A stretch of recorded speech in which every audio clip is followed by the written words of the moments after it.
Hey everybody, so I had a viewer ask about my 75 Webco that I did a couple videos on, and here it is. So I got a buddy of mine painted it for me, and then I put the decals and everything on it here. So anyway, I had a viewer ask a couple questions about this as far as first, how I actually straightened it out, and I basically just clamped it down onto my welding table and secured it from a few points, and then just worked it.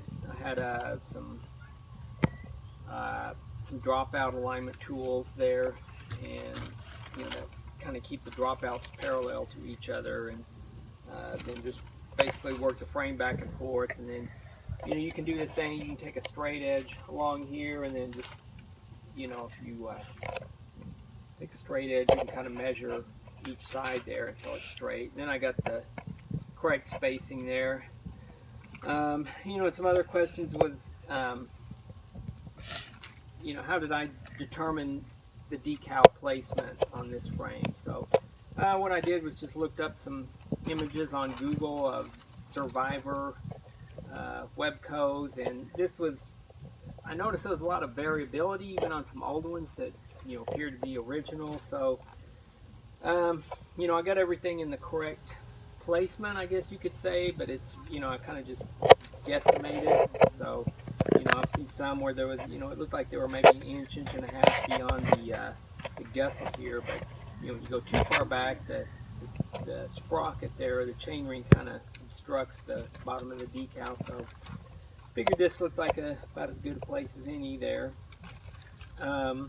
So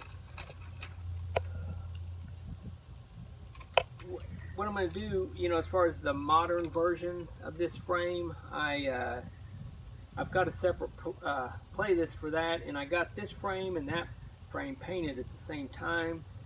And so it's be a pretty long-winded explanation on that one, but it's best just to watch the video of it there. And so I'll put a link to that playlist in the description, and then I'll create a new one for this. Is, I guess, part 3 of this bicycle here.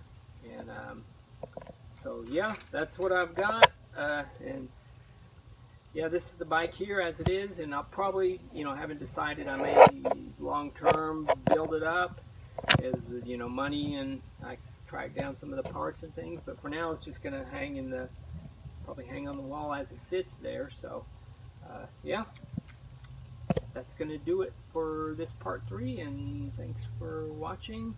If you have any questions, just put them down there in the comment section, and I'll gladly answer them.